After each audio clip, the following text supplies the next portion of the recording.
Tia menertawakan kondisi Yono dan Vespa bututnya, bahkan merekamnya untuk media sosial. Yono dipermalukan di depan umum.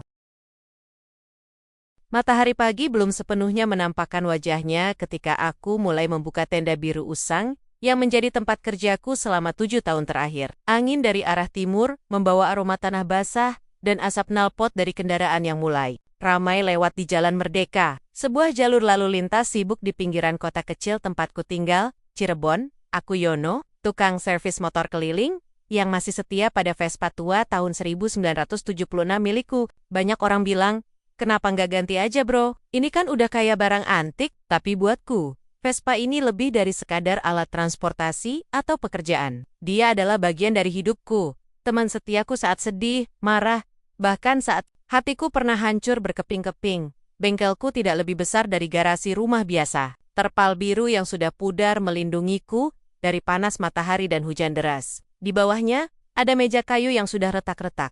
Beberapa kotak besi berisi perkakas, dan rak-rak tua yang penuh oli, bekas dan suku cadang Vespa yang berhasil kupungut. Dari penjual loak, aku duduk di bangku kayu, mencuci tangan dengan cairan penghilang oli, sambil memandangi Vespa bututku yang bersandar di tiang kayu. Rodanya sudah agak berkarat. Lampu depannya pecah karena tertimpa batu waktu hujan kemarin. Tapi mesinnya masih hidup, masih bisa diajak bekerja untuk menghidupi hari-hariku. Mas Yono, Vespanya udah bisa diambil belum? Seorang anak muda bersepeda mendekat, membuyarkan lamunanku. Oh iya, tunggu sebentar ya, jawabku sambil berdiri cepat. Aku langsung mengambil Vespa warna merah muda yang sempat mogok karena karburator macet. Setelah 2 hari menunggu, akhirnya Vespa itu kembali menyala. Anak muda itu tersenyum lega, memberiku uang pas sebagai pembayaran. Ia pamit dengan ucapan terima kasih, lalu menghilang di tengah dering klakson mobil-mobil yang lewat. Aku duduk lagi, menatap jalan raya. Di sanalah duniamu Yono. Jalanan, bukan gedung bertingkat, bukan kantor berase, tapi aspal yang panas, debu yang beterbangan, dan suara mesin yang riuh rendah. Sebenarnya, dulu aku punya impian besar, punya bengkel sendiri, di lokasi strategis, dengan pegawai yang ramai, dan pelanggan yang datang silih berganti. Tapi impian itu sempat hangus oleh api kekecewaan. Api itu bernama Tia. Namanya terpatri kuat dalam ingatanku seperti goresan di mesin. Vespa yang susah hilang. Kami dulu saling percaya, saling mimpi, bahkan janji akan membuka bengkel Vespa bersama. Tapi begitu hidupnya mulai naik, ia meninggalkanku tanpa kabar pasti. Dan entah kenapa, setiap kali aku melihat orang sukses, aku jadi ingat padanya. Aku menggelengkan kepala, berusaha mengusir bayangan itu. Sekarang bukan saatnya larut dalam masa lalu. Aku harus tetap berdiri, walau banyak orang yang menertawakan. Caraku hidup, beberapa jam berlalu. Langit semakin tinggi, panas semakin menusuk. Maya datang membawakan nasi bungkus dari warung langganan. Maya, gadisku, maksudku, pegawainya, gadis muda yang rela bekerja di bawah terpal panas, membantuku, melayani pelanggan, membersihkan alat-alat, bahkan kadang ikut menyetel mesin. Mas Yono makan dulu, katanya sambil tersenyum. Senyumnya selalu membuatku tenang. Tidak seperti senyum sinis yang pernah dilemparkan oleh Tia dulu. Terima kasih, Mei, balasku sambil menerima nasi bungkus itu. Maya duduk di sebelahku, menikmati makan siangnya juga. Sesekali kami hanya diam, menikmati angin sepoi-sepoi yang datang dari celah pepohonan di tepi jalan. Kadang, diam-diam aku memperhatikan dirinya. Rambutnya pendek, sering dikuncir ekor kuda. Matanya tajam, tapi teduh. Ia tak pernah protes dengan kondisi bengkelku yang sederhana. Malah, ia sering bilang, aku suka banget sama suasana di sini, ada energi positifnya. Aku tersenyum sendiri. Mungkin bagi orang lain, tempat ini hanyalah pojokan kumuh di pinggir Jalen. Tapi bagi kami, ini adalah harapan yang belum mati. Saat itulah, dari kejauhan, aku melihat sebuah mobil mewah melintas. Mobil putih kilat dengan kaca gelap. Tapi entah kenapa, rasaku tidak nyaman. Ada sesuatu yang mengganjal, seperti firasat buruk yang tak bisa dijelaskan. Aku mengalihkan pandangan, mencoba fokus pada makan siangku. Namun, tanpa sadar, pikiranku mulai melayang ke masa lalu. Ke saat aku masih percaya bahwa impianku bisa dibangun bersama Tia. Dan mungkin, tanpa aku sadari, masa lalu itu sedang bersiap untuk kembali, dengan cara yang tak pernah kubayangkan. Sesekali aku masih memandangi jalan tadi, tempat mobil putih itu lewat. Entah mengapa, ada rasa tidak nyaman yang terus menggema di dadaku. Aku coba mengalihkan pikiran dengan membersihkan meja kerja dan merapikan suku cadang yang berserakan. Maya sedang pergi ke toko onderdil untuk beli kabel kopling baru. Jadi, bengkel sementara sepi. Aku duduk di bangku kayu, menopang dagu dengan tangan kananku. Angin siang ini cukup kencang, membawa debu-debu halus dari aspal jalanan. Matahari mulai turun, tapi panasnya masih terasa menyengat. Di tengah keheningan itu, pikiranku melayang lagi, jauh ke masa lalu.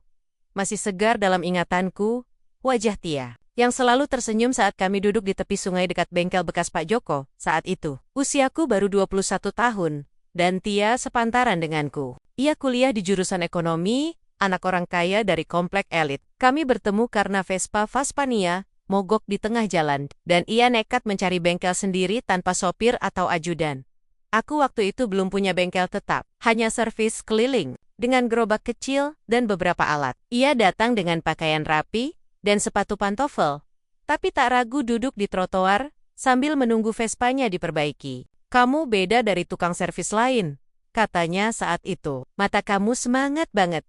Aku tertawa malu-malu, tapi dari sanalah hubungan kami dimulai. Awalnya hanya percakapan ringan, lalu jadi teman ngobrol, lalu saling percaya sampai akhirnya. Ia sering datang ke tempatku, meski bukan untuk servis motor. Ia bahkan rela ikut membantu membersihkan alat-alat. Meskipun tangannya tidak terbiasa dengan oli dan lumpur, "Kalau kamu punya bengkel sendiri, aku mau bantu ngatur administrasinya," katanya suatu hari. Wajahnya bersinar seperti matahari. Pagi, aku cuma bisa tersenyum. "Beneran, kamu nggak malu sama orang kalau kerja di bengkel?" Ia mendekat, lalu menepuk pelan pundakku. "Aku nggak lihat kamu sebagai tukang servis, Yon. Aku lihat kamu sebagai pemimpi. Dan aku ingin jadi bagian dari mimpi itu." Aku ingat rasanya hatiku hangat saat itu. Ada harapan besar, ada impian yang mulai terbentuk. Kami bahkan sudah membuat konsep bengkel sederhana dengan nama Vespa Lintas Zaman. Ia yang akan urus modal dan administrasi, aku fokus pada teknis mesin. Kami bahkan sempat survei lokasi di pinggir jalan, dekat kampusnya. Tapi semua itu runtuh begitu saja. Ketika suatu hari, Tia tidak datang lagi. Hari berganti. Minggu berlalu, bulan pun berlari. Aku sempat menelpon, pesan singkat, hingga akhirnya nomornya tidak aktif. Aku pernah pergi ke rumahnya, tapi pembantunya bilang, Tia sudah pindah ke Jakarta untuk bekerja di sebuah perusahaan otomotif ternama. Aku tak pernah menerima penjelasan langsung darinya, hanya diam dan kesunyian yang menjawab. Beberapa bulan setelah itu, aku melihat fotonya di media sosial. Dia tampak cantik, berpakaian rapi, berdiri di depan gedung pencakar langit. Captionnya singkat tapi menusuk. "Perjalanan panjang menuju impian." Impian apa? Aku juga pernah menjadi bagian dari impianmu, Tia. Aku tersadar dari lamunan ketika Maya kembali dengan kantong plastik berisi kabel kopling baru. "Mas Yono mikirin apa?" tanyanya sambil menaruh barangnya di atas meja. "Aduh, nggak apa-apa, cuma inget sesuatu," jawabku sambil mencoba tersenyum. Maya memandangku sejenak, matanya seperti bisa membaca pikiranku. "Lagi mikirin dia?" "Yah," aku terdiam. Tidak perlu menjawab, Maya sudah tahu. "Jangan dipikirin terus, Mas. Orang yang meninggalkan kita, pasti bukan orang yang layak kita tunggu." Aku menatapnya. Untuk pertama kali dalam waktu lama, kata-katanya benar-benar menyentuh hatiku. Bukan sekadar nasihat biasa, tapi keyakinan yang ia ucapkan dengan tenang dan tulus. "Terima kasih, Mei," gumamku pelan.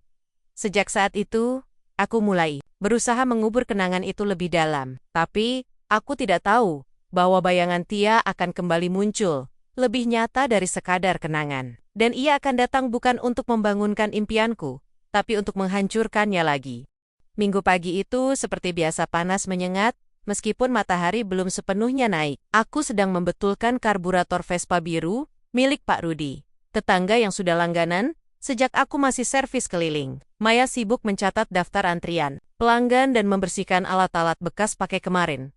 Aku sedang asyik menyetel klep ketika tiba-tiba suara klakson mobil mahal terdengar cukup keras dari jalan raya. Refleks, aku mendongak. Beberapa orang di sekitar bengkel juga ikut melihat. Mobil putih kilat itu berhenti persis di depan tendaku. Pintu belakangnya terbuka, dan satu pasang kaki langsing turun dengan anggun.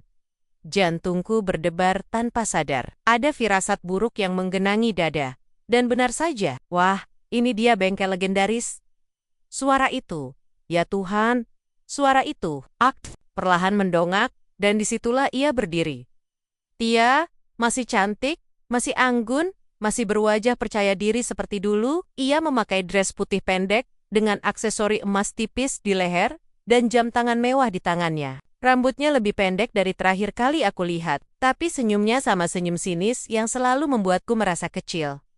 Di belakangnya, dua orang pria muda keluar dari mobil. Satu berjas hitam, satunya lagi membawa kamera DSLR besar. Separate, mereka rekan kerja atau fotografer pribadi. Ini beneran tempat servis kok, gitu banget, ujar salah satu pria itu sambil menahan tawa. Aku hanya diam, tangan masih memegang obeng, tapi gemetar. Maya langsung berdiri, mendekatiku. Mas, Yono, bisiknya pelan. Tia melangkah maju, menatap Vespa bututku yang bersandar di tiang kayu. Masih setia sama motor ini? Masih aja di pinggir jalan? Ngapain gak buka bengkel beneran? Aku menelan ludah. Tidak bisa bicara. Terlalu banyak emosi yang bertabrakan. Kaget, sakit hati, malu, marah semua campur aduk. Lagi-lagi kamu. Tia! Akhirnya aku bisa bersuara. Suaraku parau, tapi tidak kalah tegas. Maya menepuk pelan bahuku, memberiku keberanian. Tia tersenyum, lalu menoleh ke temannya. Abang, foto dulu yuk. Ini mantan tukang servisku, bisa jadi konten lucu nanti. Pria berkamera itu mengangguk sambil tersenyum. Lalu mulai merekam nama saya Tia. Dan ini adalah bengkel mantan saya dulu. Gokil ya, masih di jalan begini. Nggak berkembang sama sekali. Padahal, dulu janjinya mau buka bengkel besar bareng saya. Haha. Katanya sambil tertawa keras. Beberapa orang di sekitar mulai berkumpul. Ada yang tersenyum simpul, ada yang menatap kasihan, ada juga yang langsung merekam kejadiannya. Aku merasa duniamu runtuh saat itu. Di tengah terik matahari, di tengah debu jalanan, aku dipermalukan oleh orang yang pernah sangat aku percaya. Apa yang kamu cari di sini, Tia? Tanyaku pelan, tapi getir. Ia menatapku, matanya dingin. Cuma ingin lihat kamu. Dan ternyata, hidupmu nggak berubah, masih sama seperti dulu. Sama kayak motor musang. Aku mengepal tangan, ingin rasanya melemparkan obeng di tanganku ke Aracha, tapi Maya sepet-sepet menahanku dengan genggamannya yang lembut namun kuat. Jangan dijawab, Mas. Orang kayak gitu cuma cari sensasi. Tia mendenggis. Oh iya, ini pasti siapa? Pacar barumu. Kasihan deh, harus rela kerja di tempat kumuh begini. Maya tidak terpancing. Ia hanya menatap Tia datar. Saya bekerja di sini karena saya suka. Bukan demi gaji besar, atau pujian orang. Aku menatap Maya. Untuk pertama kalinya hari itu, aku merasa punya pegangan. Ada sesuatu yang nyata di sisiku, sesuatu yang tulus, tidak palsu seperti Tia. Kami selesai. Silakan lanjutkan konten Anda, kata Maya sambil menutup tenda bengkel pelen-pelen. Tia masih berdiri di sana, tersenyum sinis. Semoga suatu hari kamu bisa bangkit, Yono. Meskipun aku ragu, mobilnya pergi meninggalkan asap knalpot tebal. Orang-orang mulai membubarkan diri. Maya menepuk bahuku lagi. Kamu baik-baik aja? Tanyanya pelan. Aku menghela napas panjang. Aku malu, Mei. Kenapa harus malu? Kamu kerja keras. Dia yang sombong. Bukan kamu yang salah.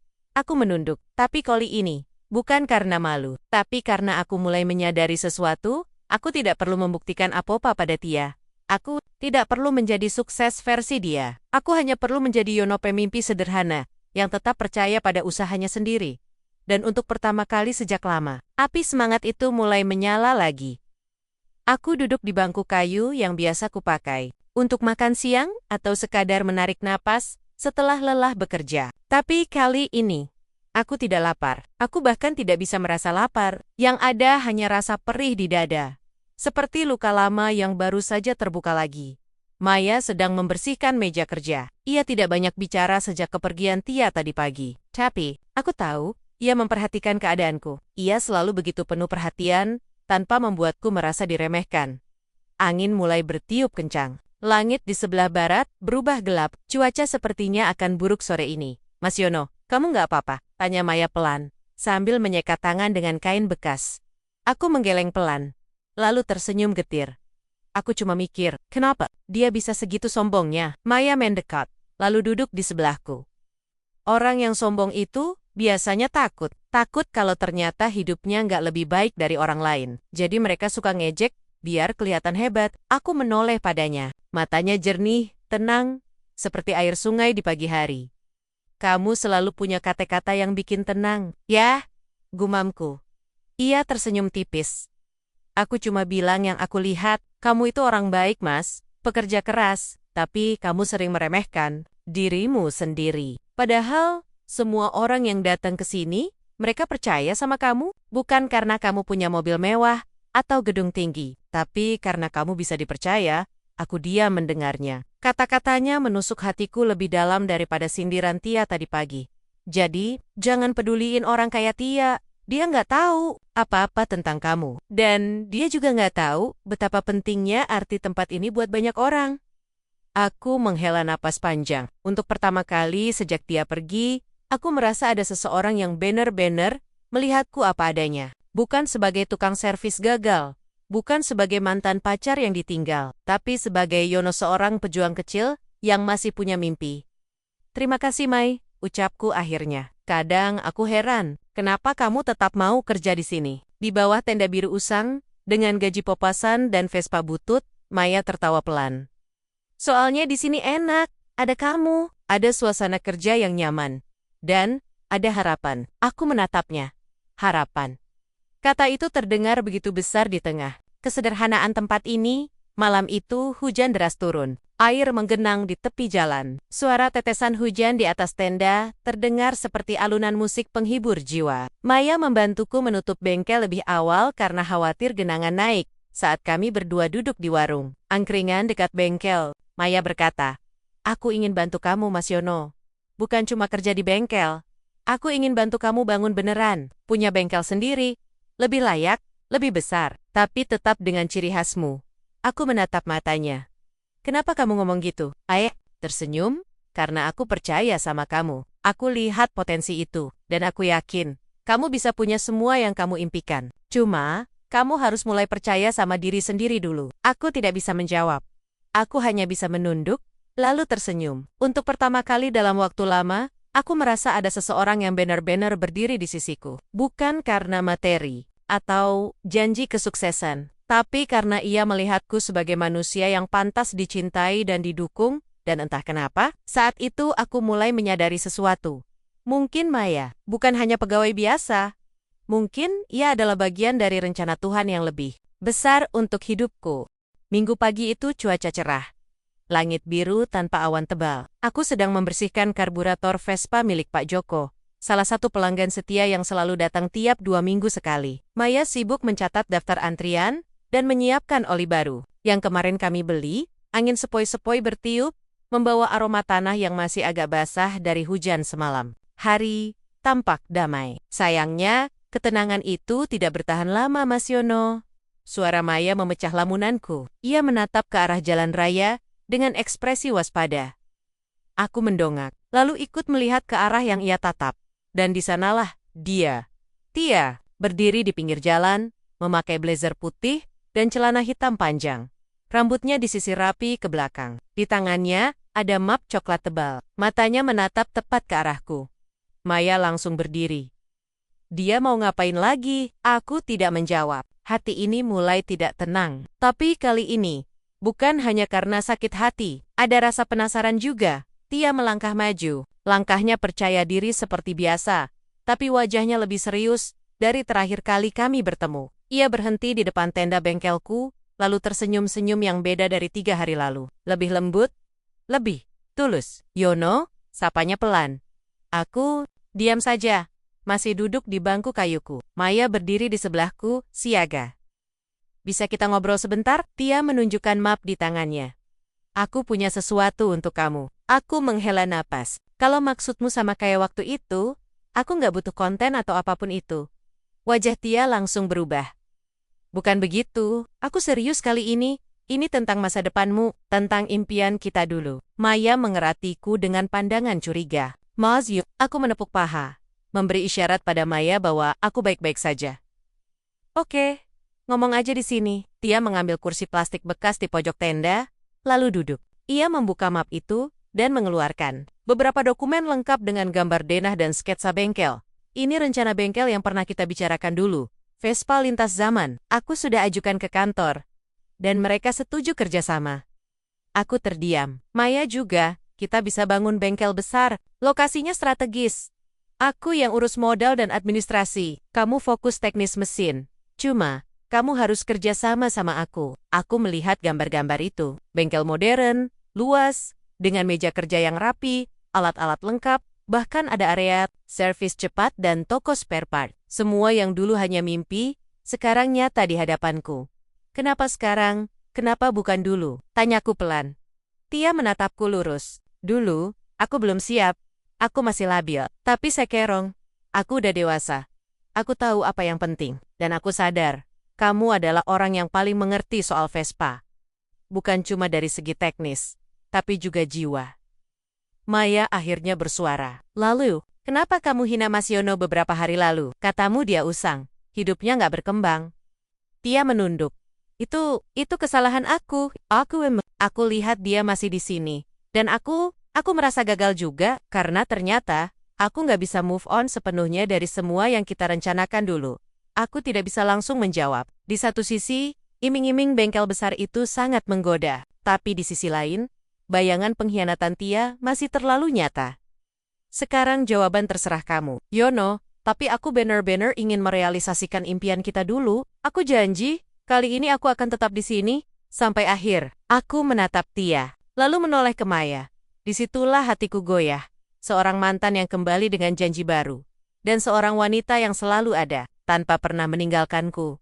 Mana yang harus kupilih? Malam itu, setelah bengkel kami tutup lebih awal, karena hujan deras yang mulai turun, aku duduk sendirian di bangku kayu usang, sambil memandangi Vespa bututku. Maya sudah pulang, tapi ia sempat menatapku dengan tatapan yang susah kujelaskan campuran kekhawatiran dan ketidakpastian.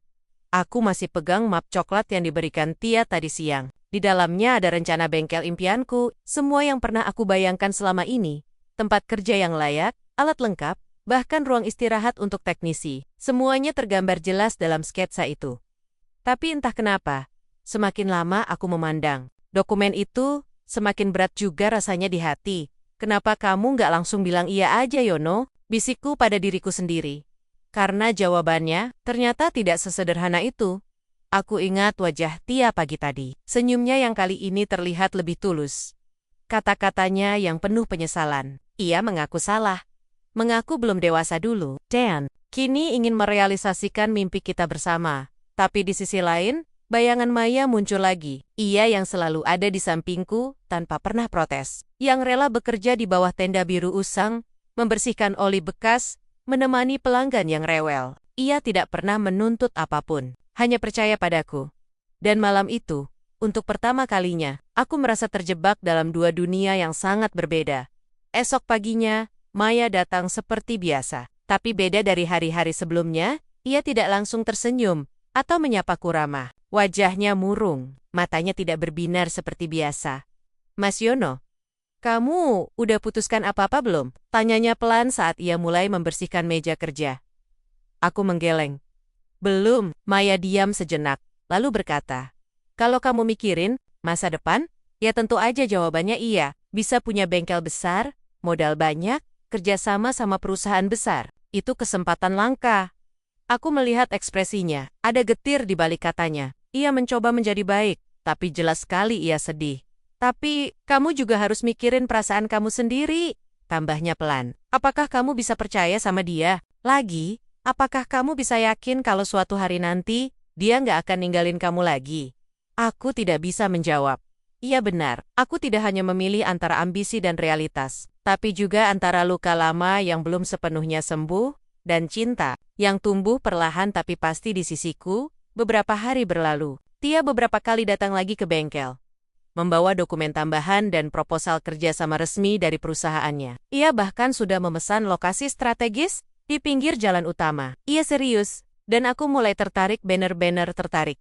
Aku mulai membayangkan bagaimana rasa bangga jika akhirnya punya bengkel tetap. Bagaimana senyum orang-orang ketika mereka tahu bahwa tukang servis keliling dulu, kini punya bengkel modern. Bahkan, aku mulai berpikir, mungkin dengan bantuan Tia, aku bisa membayar jasa Maya dengan lebih layak, memberinya gaji yang pantas. bahkan memberinya jabatan sebagai asisten manajer atau kepala administrasi. Tapi semua itu mulai membuat Maya gelisah. Aku cuma takut, Mas Yono, kamu akan lupa sama tempat ini, lupa sama orang-orang yang selama ini percaya sama kamu.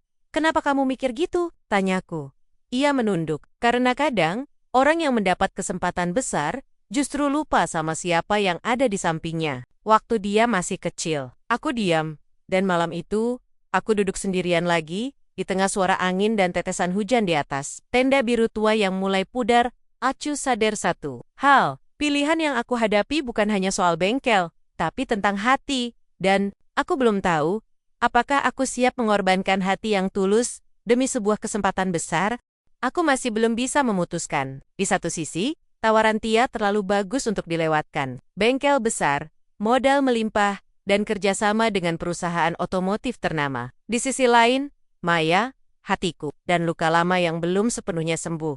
Setiap hari aku makin bimbang. Bahkan saat bekerja pun, pikiranku sering melayang ke masa depan yang belum pasti. Maya mulai jarang tersenyum. Ia tetap setia membantuku. Tapi ada jarak di antara kami, jarak yang tidak pernah ada sebelumnya. Sampai akhirnya, suatu malam, Maya datang ke bengkel dengan wajah cemas. Langit sudah gelap, hujan baru saja reda, dan udara terasa lembab. Mas Yono, panggilnya pelan. Aku sedang membersihkan karburator Vespa milik Pak Rudi. Ada apa? Ia menatapku, ragu sejenak, lalu berkata, Aku lihat dokumen. Itu, maafin aku, Mas. Aku nggak sengaja, tapi ada sesuatu yang perlu kamu tahu. Aku menghentikan tanganku. Dokumen apa? Dari map Tia. Waktu dia kesini kemarin, dia sempat ninggalin map itu di meja. Aku bersih-bersih. Terus isinya ketemu. Maya menyerahkan beberapa lembar kertas kecil yang ia ambil dari tasnya. Aku menerimanya tanpa kata, lalu mulai membacanya. Dan darahku mendidih begitu membaca isi dokumen itu. Ini bukan surat kerja sama bisnis biasa. Ini adalah kontrak kerja sebagai teknisi freelance di bawah naungan perusahaan Tia.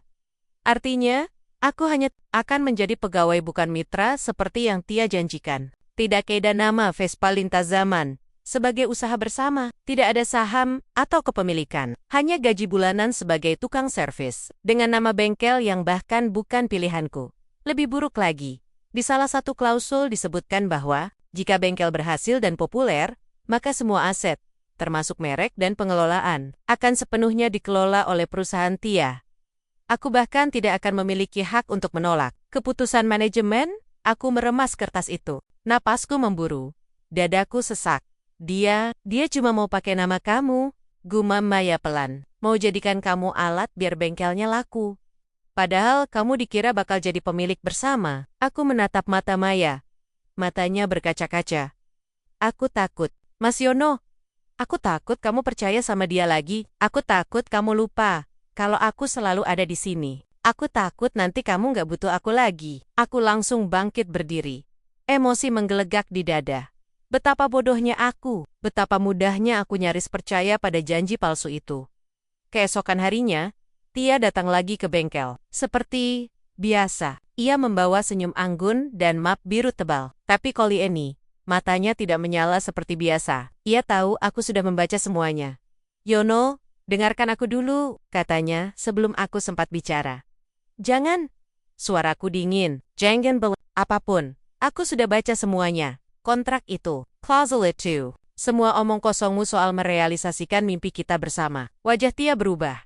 Ia mencoba menjelaskan. Itu cuma formalitas awal, Yono. Aku cuma pengen proses administrasinya lebih mudah dulu. Setelah bengkel stabil kita bisa ubah. Semua jadi kerjasama resmi. Bohong. Desisku. Kamu nggak pernah berniat ajak aku kerjasama. Kamu cuma mau pakai reputasiku. Tukang Vespa legendaris yang hidup susah. Itu justru bikin kamu kelihatan heroik ya. Menyelamatkan mantan yang gagal. Tia diam. Ia tahu aku benar. Aku melanjutkan. Suaraku parau. Aku pernah percaya sama kamu. Sampai kamu tinggalin aku tanpa penjelasan. Dan sekarang kamu kembali. Dengan rencana yang sama, cuma beda cara. Maya berdiri di belakangku. Diam-diam memberiku dukungan tanpa harus bicara. Aku nggak butuh bantuan kamu. Aku juga nggak butuh impian palsumu. Aku punya caraku sendiri. Aku punya orang yang percaya padaku. Dan aku nggak akan biarkan kamu hancurin itu lagi. Aku melemparkan map itu ke hadapan Tia. Ia tidak mengambilnya. Ia hanya menatapku. Lalu perlahan berjalan pergi. Tanpa pamit, Tanpa drama, hanya sunyi. Dan untuk pertama kalinya, aku merasa benar-benar bebas dari bayangannya.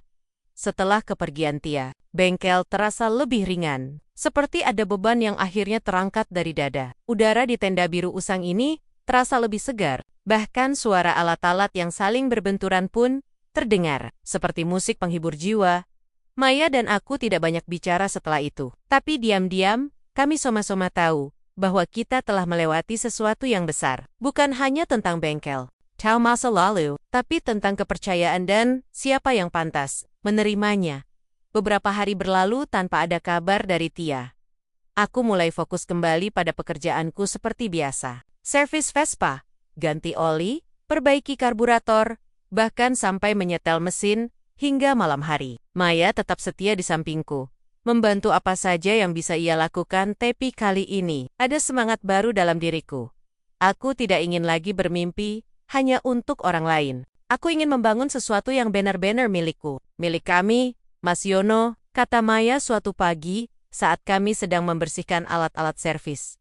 Aku mikir, gimana kalau kita coba buka bengkel sendiri? Bukan kerjasama sama orang lain, cuma kita berdua? Aku menatapnya. Matanya bersinar, penuh keyakinan. Kamu serius? Tanyaku ragu.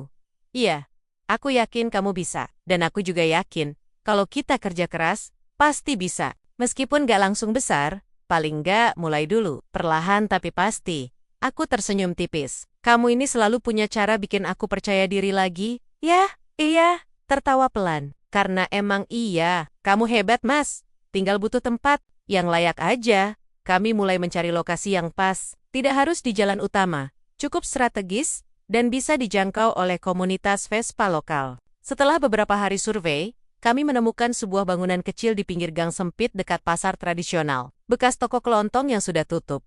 Pemiliknya bersedia menyewakan dengan harga yang cukup masuk akal. Bangunan itu masih butuh banyak perbaikan. Lantainya retak-retik, atapnya bocor, listriknya belum stabil. Tapi bagi kami, itu adalah awal yang sempurna.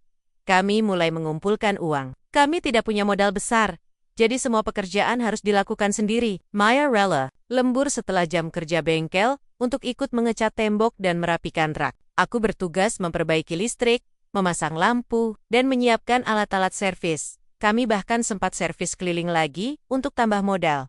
Beberapa pelanggan lama mendukung kami. Ada yang memberi donasi kecil, ada juga yang memberi spare part, bekas tapi masih layak pakai. Ini bukan cuma bengkel, kataku suatu malam saat kami istirahat di tengah pekerjaan. Ini adalah mimpi kita. Maya tersenyum. Mimpi yang kita bangun sendiri, tanpa janji palsu, tanpa dusta, hanya kerja keras dan kepercayaan. Aku menatap matanya. Terima kasih Mei, untuk segalanya. Ia mengangguk pelan. Sama-sama, Mas, selama kamu percaya, aku akan selalu di sini. Beberapa minggu kemudian, bengkel itu mulai berdiri. Kami pasang spanduk sederhana, Yono's Vespa Workshop Service dan Restoration. Nama itu sederhana, tapi bermakna. Ini adalah identitas baruku, tempatku berkarya, tempat impianku dimulai. Dan untuk pertama kalinya, aku merasa bahwa kesuksesan itu bukan tentang materi, tapi tentang usaha. Bukan tentang siapa yang menertawakanmu, tapi tentang siapa yang tetap setia di sisimu. Maya dan aku duduk di tangga depan bengkel, menikmati angin sore yang sepoi-sepoi. Langit mulai gelap, tapi hatiku terang. Kita udah mulai, Mas, kata Maya pelan. Aku tersenyum. Iya, dan aku yakin, ini baru permulaan. Belum sempat kami menyelesaikan semua persiapan. Suatu hari seorang pria datang ke bengkel. Ia mengendarai Vespa tua yang mirip dengan milikku. Ia melihat-lihat suasana, lalu tersenyum. Saya dengar ada bengkel baru di sini. Saya mau servis total. Bisa. Aku mengangguk. Bisa. Silakan parkir dulu, Pak. Saat ia turun dari motornya, ia melihat nama bengkel kami dan tersenyum lagi. Bagus sekali. Nama yang sederhana tapi kuat. Seperti pemiliknya. Aku dan Maya saling pandang, lalu tertawa pelan. Ya, inilah hidupku sekarang. Inilah jalanku. Jalannya seorang Yono yang memilih untuk bangkit dengan caranya sendiri, dan untuk pertama kalinya. Aku tidak perlu membuktikan apapun kepada Tia, yang penting adalah orang yang ada di sampingku saat ini. Orang yang benar-benar percaya padaku. Maya. Malam itu langit gelap, tanpa bulan. Hanya lampu jalan yang menyala redup dan suara angin malam yang sesekali menggema di gang sempit tempat bengkel baruku berdiri. Maya sudah pulang lebih awal karena besok pagi harus ke pasar untuk beli spare part bekas yang murah tapi berkualitas. Aku duduk sendirian di tangga depan bengkel, menikmati udara malam yang dingin. Di tangan kiriku ada map plastik usang, bukan dokumen bisnis atau surat servis motor, melainkan kumpulan surat-surat lama dari Tia. Surat-surat yang pernah kutulis ulang dalam hati setiap kali rindu datang menghampiri. Surat-surat yang menjadi penghibur saat aku merasa gagal. Surat-surat yang selama ini kukira bisa menjadi bukti bahwa ia pernah benar-benar mencintaiku, tapi sekerong. Semuanya terasa seperti sampah. Aku membuka map itu perlahan. Isinya banyak. Ada tulisan tangan Tia yang cantik, ada foto kami berdua di tepi sungai, ada tiket bioskop, bahkan kartu ucapan ulang tahun yang pernah ia berikan padaku setiap lembar. Seperti membawa kenangan manis di Eiffel, pahit di akhir. Aku menghela napas panjang. Lalu, aku ambil korek api dari saku celana dan menyalakan lilin bekas yang ada di atas meja kerja. Ini saatnya, gumamku pelan.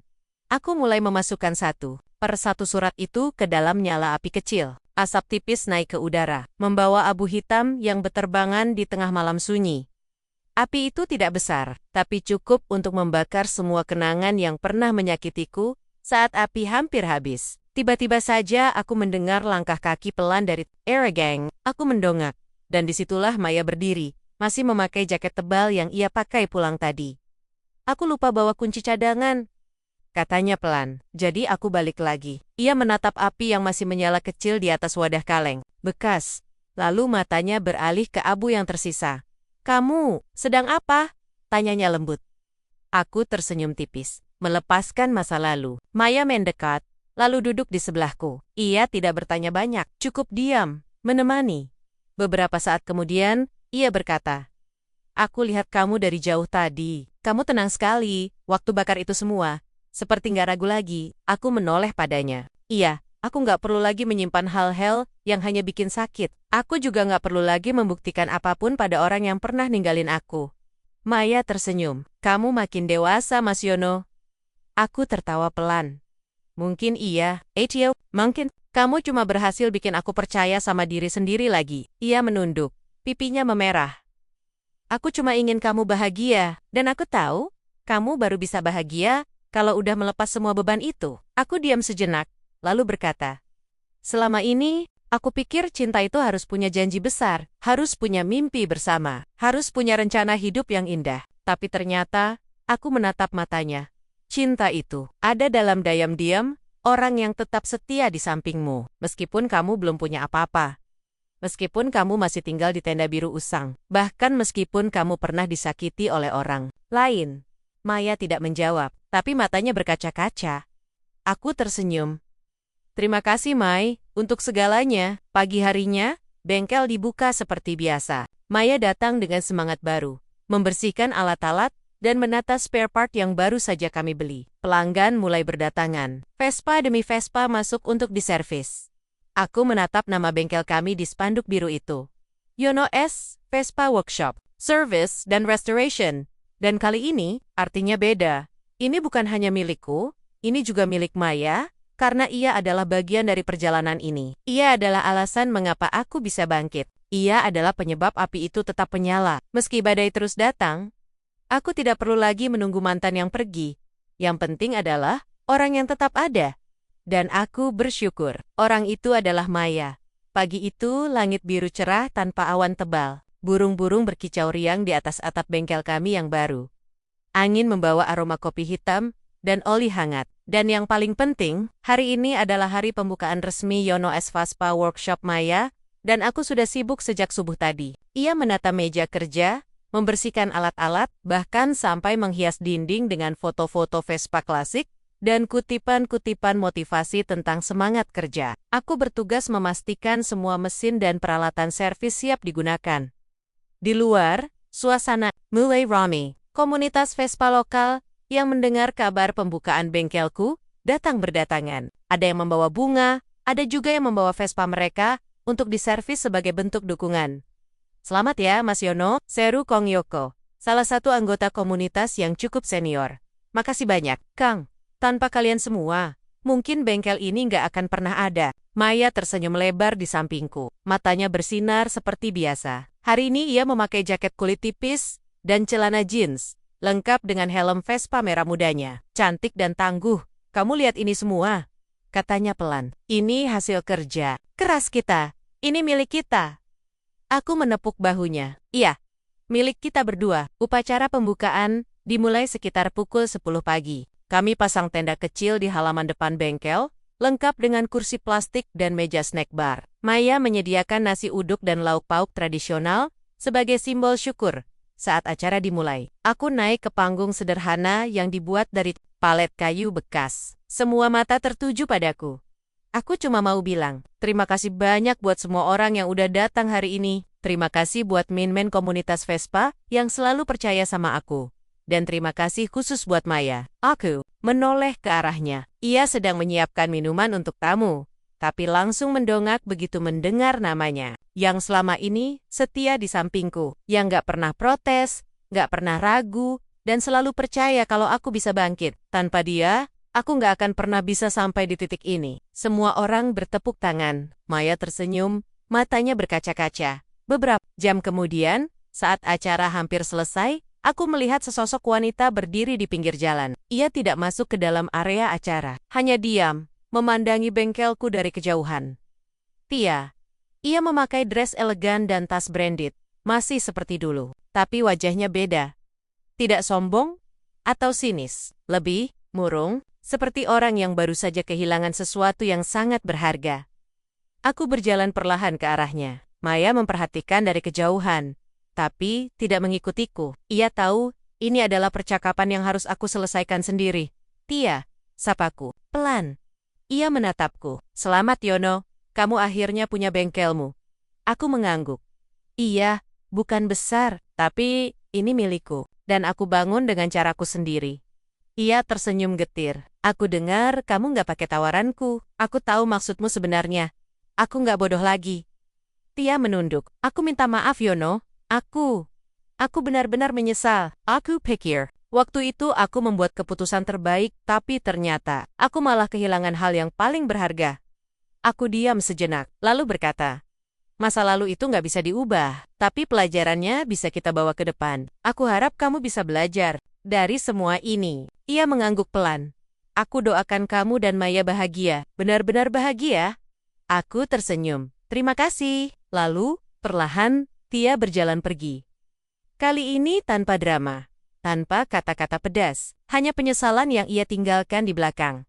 Sore hari, komunitas Vespa mengadakan konvoi keliling kota sebagai bentuk dukungan dan rayakan pembukaan bengkelku. Maya ikut di barisan depan, mengendarai Vespa putih tua yang sempat kami restorasi bersama.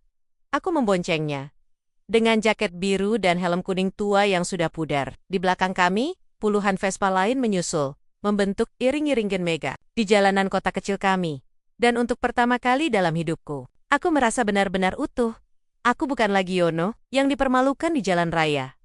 Aku bukan lagi mantan pacar yang ditinggal pergi. Aku adalah Yono, pemilik bengkel Vespa, pejuang kecil yang tetap percaya pada usaha, dan pria yang akhirnya menemukan cinta sejati, cinta yang tidak pernah meninggalkanku, cinta yang bernama Maya.